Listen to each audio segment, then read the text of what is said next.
Então, o Foucault às vezes brinca com a palavra sujeito.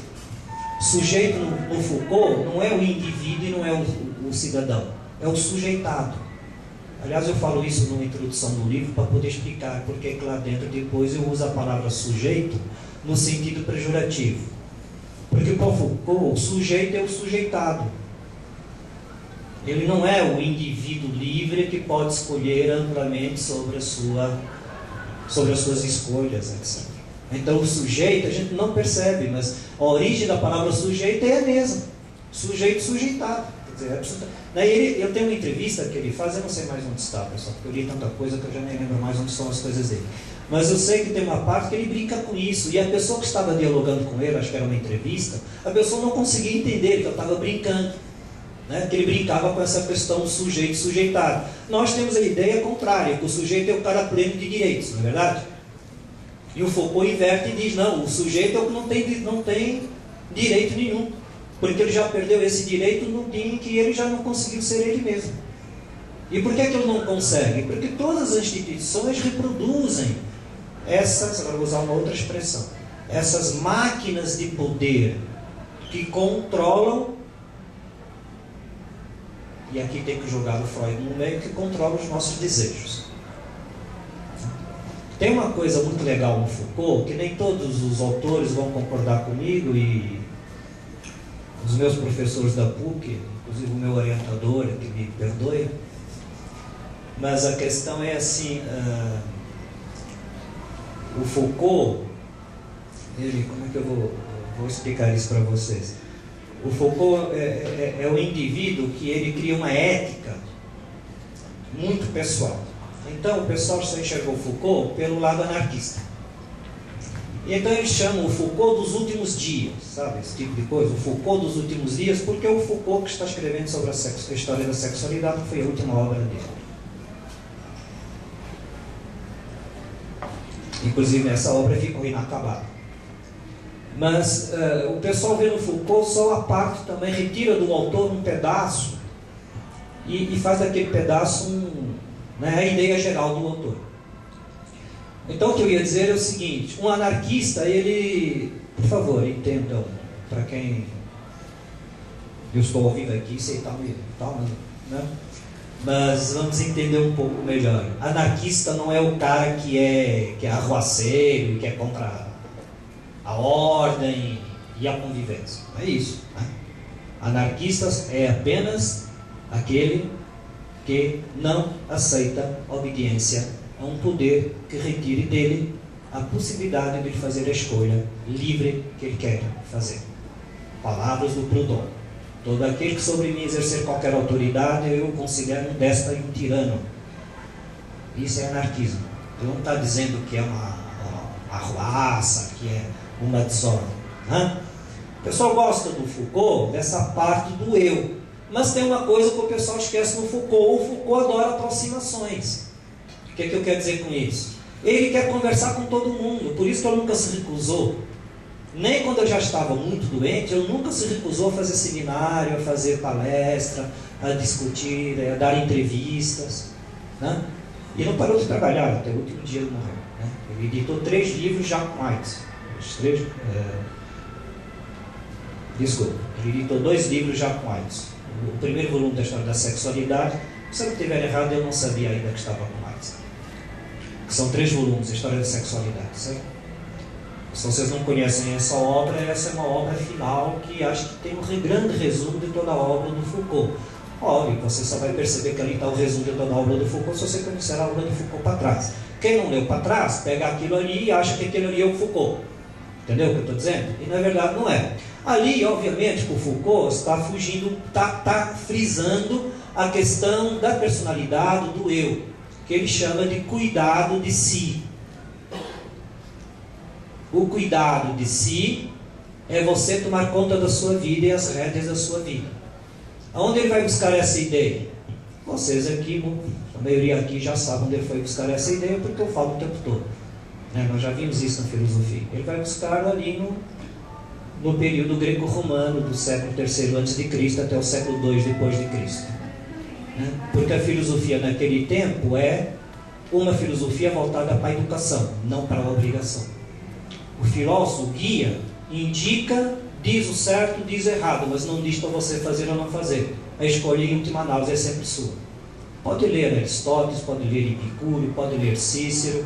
Ainda hoje de manhã nós lemos lá um pouco do Cícero e do Epicuro, e você vê, está claramente nas palavras deles, eu estou dando o caminho. Estou dizendo, olha, tenha cuidado aqui, tenha cuidado ali, tenha cuidado acolá, mas quem faz a escolha é a pessoa. Então, essa responsabilidade é que Foucault chama de cuidar de si. Então, eu preciso cuidar de mim ao fazer as minhas escolhas, porque a responsabilidade é minha da escolha. Agora, para eu poder escolher, eu tenho que ter no mínimo duas coisas: informação e liberdade. E é exatamente aí que o Foucault está pegando a sociedade moderna. Porque ele está dizendo, na sociedade em que nós vivemos, primeiro, nem sei se informação nós temos. Quer dizer, né, eu sempre brinco, né, o semestre passado eu pedi, vamos fazer uma pesquisa e tal, uma boa, pessoal, vamos fazer uma pesquisa sobre o conceito lá do Aristóteles. O pessoal abriu lá no Google e copiou literalmente o que apareceu no Google. Né? E eu, obviamente, falei para a pessoa, mas isso aqui não é pesquisa. Né? E a pessoa falou, mas o senhor não falou para pesquisar? Eu entrei no Google e eu pesquisei. Falei, então se eu tivesse dito que era Ctrl+C, que eu podia digitar, você teria feito Ctrl+C, Ctrl+V. Você só fez à mão porque eu pedi que fosse à mão. Mas a pessoa acha que isto é pesquisa. Por quê? Porque a informação está pronta. As gerações anteriores tiveram que juntar conhecimento para produzir informação. A geração atual pega a informação pronta. E ele acha que pesquisa é pegar a informação pronta. Eu não tenho nada contra essa simplicidade e a tecnologia moderna. Até seria bobo se eu fosse contra ela. Eu também tenho celular, certo? Também tenho notebook, também uso computador, uso internet. A questão não é essa. É que quando você pega a informação pronta, não é você. É o outro que está dizendo para você o que é. E você está assimilando aquilo como verdade e não está cuidando de ti mesmo, porque isso não é cuidar de você. Se você pega apenas a informação pronta, tenha sempre por trás a ideia de que a microfísica do poder está em todos os lugares. Então, se você pega alguma coisa pronta e não reflete, você não é você. A filosofia antiga, não, era isso que ela tinha de bom. Ela não dava a obrigatoriedade da informação pronta, é isso que eu quero dizer. Ela apenas indicava o caminho, você escolhia e você fazia. Assim, as pessoas iam para o bem, iam para o mal, escolhiam um lado, escolhiam outro lado, não importa. Quem leu o Cartameneceu lá do Epicuro, desculpa eu estar repetindo, mas eu acho belíssimo aquele texto, por ser pequeno, direto, objetivo. Né? Aliás, a gente escreve um monte de coisa e tal, e dá uma enrolada danada para falar coisa que é muito simples. Né? É próprio do nosso mundo atual. Né? Como você precisa dar uma disfarçada daquilo que você já pegou, que é dos outros e não é seu, aí você viaja na maionese para parecer que é teu. E aí fica aparecendo um monte de coisa que você não consegue relacionar nada com nada, porque, obviamente, né, o cara não reflete sobre coisa nenhuma, porque nem sequer consegue entender. Não é culpa do indivíduo, por favor, entenda. Não é culpa do aluno, não é culpa do indivíduo. É culpa do quê? É isso que o Foucault está perguntando. Né? De certa forma, ele nos obriga, então, a dizer a culpa é nossa. Quem não entendeu isso, eu não posso culpar. Mas quem entendeu isso, a culpa é sua. Porque você está se deixando levar por todo um sistema. Pegue agora o mundo atual que nós vivemos. Mediático, televisivo, tecnológico, mecânico, rastreador. Dá para entender? E nós continuamos adorando essas coisas. Tem câmera para tudo quanto é lugar. Tem chip no carro, né? Vai ter, eu costumo brincar, já, nós vamos passar no pedágio, a patrulha vai te parar 10 metros depois com a máquina, não vou falar a marca aqui de propósito, mas vai pegar a máquina do cartão de crédito e você paga a tua dívida que você tem da multa na hora, senão você não anda com o carro. É isso que vai acontecer, porque com o chip no carro o cara tira todas as informações onde ele tiver. Aí nós que somos do direito dizemos o quê? Segurança jurídica. Eu honestamente eu não consigo me sentir juridicamente, nem não juridicamente seguro num mundo desse. Talvez eu seja de outra geração, sou da geração cabelo comprido, sapato plataforma, calça boca de sino, o pessoal acha que é moderninho, mas tem, né? Tem mais de 40 anos esse negócio. Eu nasci no outro mundo, vivi guerras, vivi durante guerras e também experimentei guerras que não gostaria de ter experimentado, mas de qualquer forma, eu não sei algumas pessoas estão achando de segurança jurídica nisso. Enquanto isso, o Estado vai tomando conta, né? E o pior não é o Estado, porque se é o Estado eu ainda reconheço e posso ainda brigar. E quando não é o Estado? Quando é o manicômio? Quando é a prisão? E a caserna do militar? Que eu falo caserna, né? E a igreja? Lá dentro do convento? Essas são todas instituições, vou parar por aqui, vocês podem pensar todas que falam. Casa de correção da criança. Aí fica aqui nesse país querendo diminuir, desculpe, eu estou sendo absolutamente honesto, quem me conhece sabe que eu defendo essas coisas mesmo. E se não defender, não posso ser filósofo nem sociólogo. Diminuir a maioridade criminal. Tudo bem. Vocês acham que eu sou bobo? Que eu não acho que hoje um cara com 16 anos tem plena consciência que está cometendo um crime? Eu sei. Até sou capaz de acreditar nisso. O problema não é esse. É que daqui a pouco vai ser 14, vai ser 12, vai ser 10. Tudo em nome da segurança jurídica. Na verdade, daqui a pouco você vai nascer e vai ir para a prisão. Você vai ter bebê em prisão. Eu vou estar morto. Mas vai ter gente que não vai enxergar esse negócio. De todas as leis que nós fizemos, só falta uma. Aquela que diz qual é a pena para bater na mãe. Porque todas as outras nós já fizemos. A do racismo, a discriminação da pessoa com menos condição, né? Está na porta dos elevadores da gente. Né? O que é que nós fizemos mais dessas aí? Aliás, tem coisas engraçadas, pessoal. Às vezes a lei é mais moderna que as nossas próprias consciências. Esse é um bom exemplo para a gente pensar. Sabe que às vezes o próprio Estado, o legislador, acaba fazendo, não sei como, mas ele acaba fazendo alguma lei que é mais avançada que a nossa própria consciência. Aí então eu pergunto, de onde veio a tua consciência de que toda pessoa que estiver na beira da calçada lá, esperando para ter relação sexual, é prostituta? Não está escrito isso no nosso código? De onde saiu isso? Porque tem relações de poder que nós não enxergamos. Porque nós somos manipulados para pensarmos numa determinada forma. Até, às vezes, é tão paradoxal que mesmo quando a lei quer ir um pouco à frente, nós, e aí eu resgato novamente, vocês entendem o cuidado de si? Você tem que ter cuidado contigo, porque senão você se deixa levar por esses dogmas e você consegue ser mais preconceituoso do que a própria lei e do que o próprio Estado. E é por isso que ele combatia o Estado como não sendo o único poder com P maiúsculo. Ele diz o seguinte, eu já sei, isso todo mundo já sabe, já viu. Mas o problema é que as pessoas não estão vendo que é muito mais além disso, e que cada escolha e cada decisão sua determina também como é que a vida social será dada. Então os preconceitos muitas vezes não são por causa do poder do Estado. São porque nós mesmos fazemos parte de determinadas relações e aprendemos isso, introjectamos isso dentro de nós e nós não conseguimos fugir mais desse negócio. Aí vem a lei de cima para baixo tentando mudar. Não vai mudar isso com caneta. Tem coisas que a lei não vai mudar com caneta. A lei é a decorrência da nossa maneira de vermos e de nos relacionarmos através do poder. Eu não sei se eu consegui deixar claro o conceito do cuidado de si. Certo? Cuidado de si. O Foucault diz o seguinte, se você... Já estourei o tempo, né? Pode. 5 minutos. O Foucault diz o seguinte, se nós... Eu vou fazer uma homenagem à minha mãe. Se nós cuidássemos mais das nossas vidas, da vida do outro,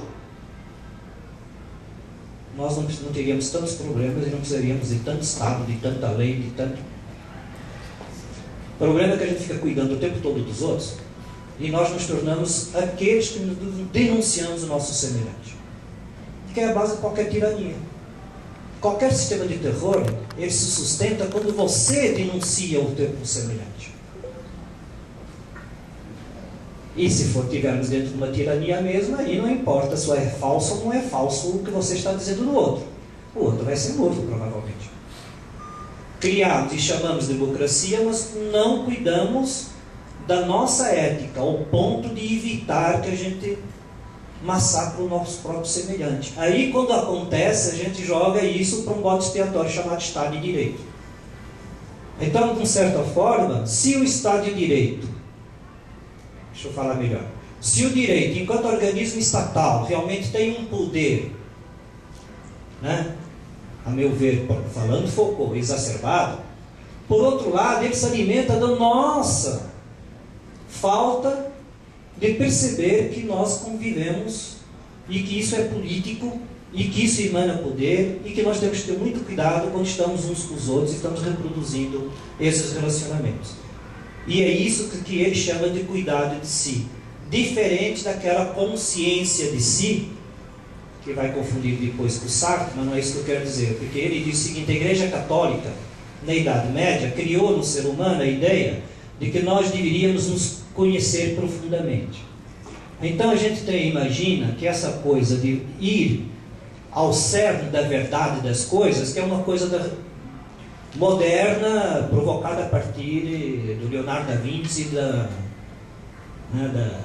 do Renascimento, por exemplo. Mas não é. A Igreja Católica, o Foucault chama isso de pastoreio. O pastor é o padre, é a igreja. Ele pastoreia o seu rebanho. E ele obriga o rebanho a entender-se profundamente. Para quê? Para se libertar do rebanho? Não. É para chegar à conclusão de que você é um coitado que não vale nada. Então, só tem salvação do paraíso se você ficar debaixo da igreja. Veja como ele inverte as coisas, né? A consciência de si é para te levar a acreditar que você não é você. E aí ele vai lá nos gregos antigos e resgata a ideia de cuidado de si. O cuidado de si é diferente. Ele é para você assumir com responsabilidade os teus próprios atos. Pensem sobre o direito, futuros operadores do direito, por favor. Pensem que são vocês que vão fazer o direito acontecer. Por mais que o Estado queira fazer leis, por mais que a gente tenha que as obedecer, e aqui ninguém está pregoando nada contra a lei, né? Não estou fazendo um discurso anárquico, né? Muito pelo contrário. O que eu estou dizendo é o seguinte: até acho que a sociedade moderna dificilmente vai conseguir viver sem Estado e sem lei. E posso até dizer assim, infelizmente, mas o fato é que não tem como fugir muito mais disso, como Rousseau dizia, certo? Eu não sei se eu vou conseguir resolver, vou explicar, mas eu acho que não tem mais como voltar para aquele momento em que o homem já foi comunitário. Mas eu vou tentar explicar por que perdemos a liberdade, né? É essa mais ou menos a coisa do Rousseau. Mas nós, como operadores do direito, pessoal aqui do direito, etc., pensem sempre nesse cuidado que nós temos que ter para não massacrarmos o nosso semelhante. E precisamos ter muito cuidado, porque a gente, até no Brasil, nós não temos sistema penitenciário, né, pessoal? Nós temos depósito de lixo de gente. Desculpe, mas é isso. Então, ainda que eu quisesse, de alguma forma, defender o aprisionamento, veja, eu não estou dizendo que as pessoas vão ter que ser julgadas e punidas, né? Aliás, isso foi falado logo no início aqui. Não é isso. Mas é ter uma sensibilidade de perceber que o mundo é um pouco mais complexo e que por todo lado estão sempre nos envolvendo em verdades que eu não sei se são as verdades que nós precisamos para sermos nós mesmos. O indivíduo que tem a coragem de ficar sozinho, porque tem uma responsabilidade ética, faz o mundo mudar. Sempre foi assim. Olhe para a história da humanidade. Você vai ver que aqueles que mudaram para sempre a humanidade, no primeiro momento, estiveram sozinhos, isolados. Porque para o ser humano, vocês sabem que eu sempre falo, é mais fácil nós fazermos a coisa errada e perdermos a nossa própria soberania em grupo, do que querer resgatar a verdade e a ética e a teu próprio maneira de ser, que tem que ser preservado, com medo de ficar sozinho. Então a humanidade comete atrocidades atrás de atrocidades porque todo mundo vai atrás do rebanho. Falta coragem, do cuidado de si. E finalmente eu queria só lembrar a vocês que quem cuida de si, não cuida dos outros. Portanto, não tiraniza ninguém. Aquele que cuida de si é, em essência, uma ética libertadora, porque ele escapa do sistema e, ao mesmo tempo, não leva ninguém de volta para dentro daquele sistema. Então, eu sempre faço uma comparação. O Stephen Hawking ficou, sabe, aquele físico da cadeira de rodas? Naquele livro, Uma Casca de Nós, o mundo numa casca de nós, é isso. Ele diz o seguinte, que o universo está em expansão. E nós sabemos que o universo continua se expandindo, eles chamam isso de inflação. Então, ninguém consegue entender por que o universo continua se expandindo. Então, a tese do Hawking é o seguinte, os buracos negros que existem no espaço puxam tudo para eles. Então, na verdade, nós já deveríamos ter resfriado desde o Big Bang e já deveríamos estar recolhendo de volta e juntar toda a massa que existe no universo. Mas o fato é que a gente continua se expandindo. Então, qual é a tese do Hawking? É que do buraco negro escapa energia. O que é uma loucura. Porque o buraco negro, em princípio, não escapa nada. Foi isso que nós aprendemos. Mas ele provou que escapa alguma coisa do buraco negro. E é por isso que o universo continua se expandindo. Se vocês entenderam a parábola, cuidado de si, cada um escapa do buraco negro. Porque até no buraco negro a energia foge. Nós também podemos fugir do movimento que nos leva para dentro da centrifugadora. É isso. Muito obrigado.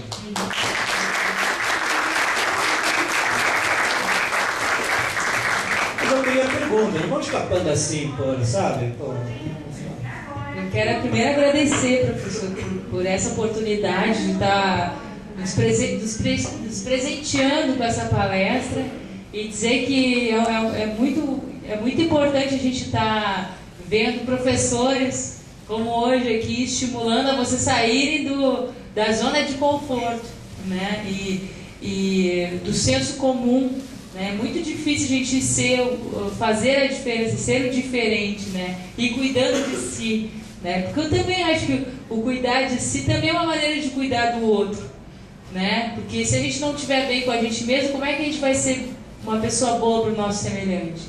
Então, eu vou passar, eu tenho um poeta aqui de plantão, que costuma vir nas palestras, e costuma sempre escrever alguma coisa. Eu vou começar passando a palavra para o Genivaldo, tá certo? Boa noite. Eu me chamo Genivaldo, né? Como o senhor, que nem tanto assim, né, que é o meu caso, eu gosto da filosofia, eu escrevi um pouco aqui. A filosofia discute o direito no âmbito da arte, de ensinar no panteão grego aquilo que formou em cada um de nós a ideia ocidental de que o direito discute o completo comprometimento de que os seres têm normas e regras. O direito dá a cada um aquilo que lhe é devido, mas no mundo moderno, muita gente não tem acesso ao direito, aí envolve o preconceito de uns poucos ter acesso às leis e a maioria fica de fora.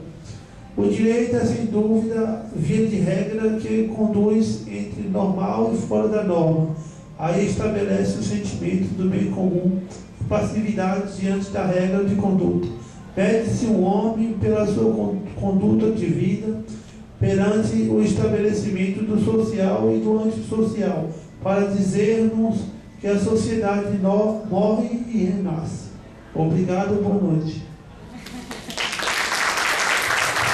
Obrigada, Genivaldo. Sempre ele está participando aqui, eu acho importante a participação deles e queria começar aqui por esse lado, perguntando onde é que veio, se já é aluna e se tem algum comentário.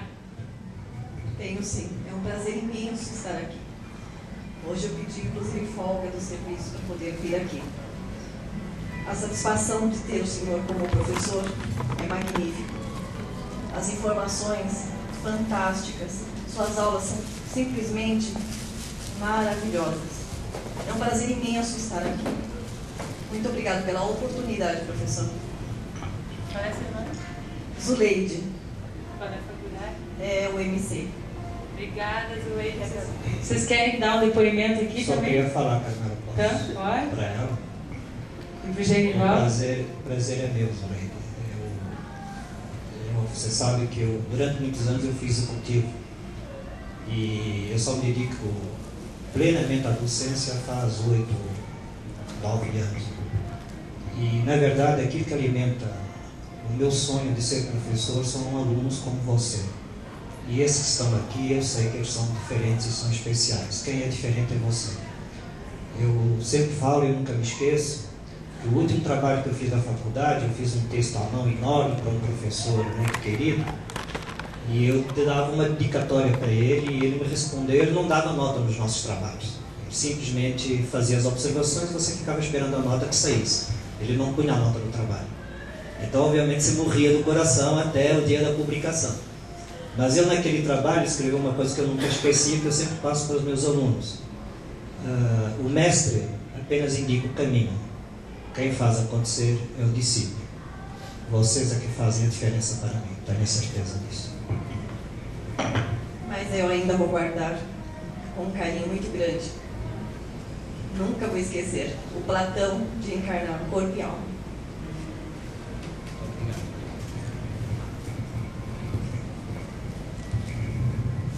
Nós também somos alunos da UMC, já tivemos aula com o professor Sacadura, e a gente veio prestigiar e agradecer toda a contribuição na área do direito, que é muito importante essa aproximação mais humana até hoje, e para as próximas gerações e para essa pós-modernidade que agora nós estamos vivendo. É muito importante a filosofia, a sociologia, e tudo está integrando com a área do direito para humanizar. E a gente veio aqui agradecer e prestar nossa homenagem. Qual é a tua nome? Eneida. Obrigada. Alguém quer fazer uma pergunta ou deixar um depoimento? Vai ficar registrado? Pode pegar aqui o microfone, que vai até aqui. Já vamos treinar a oralidade. Esse é o momento da oralidade. Faz bem, viu? Para todo mundo. Boa noite, professor. E uma pergunta específica da microfísica do poder.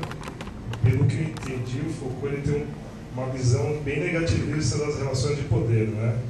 E tendo-se as relações que a gente tem, seja ela de Estado para um cidadão e de cidadão para cidadão, de forma geral a sociedade já está entrando em colapso. Se não existisse essa relação de poder, o colapso já não teria chegado bem antes? Pergunta é essa. Como é que é o seu nome? Desculpa. Washington. Qual é a faculdade? O MC.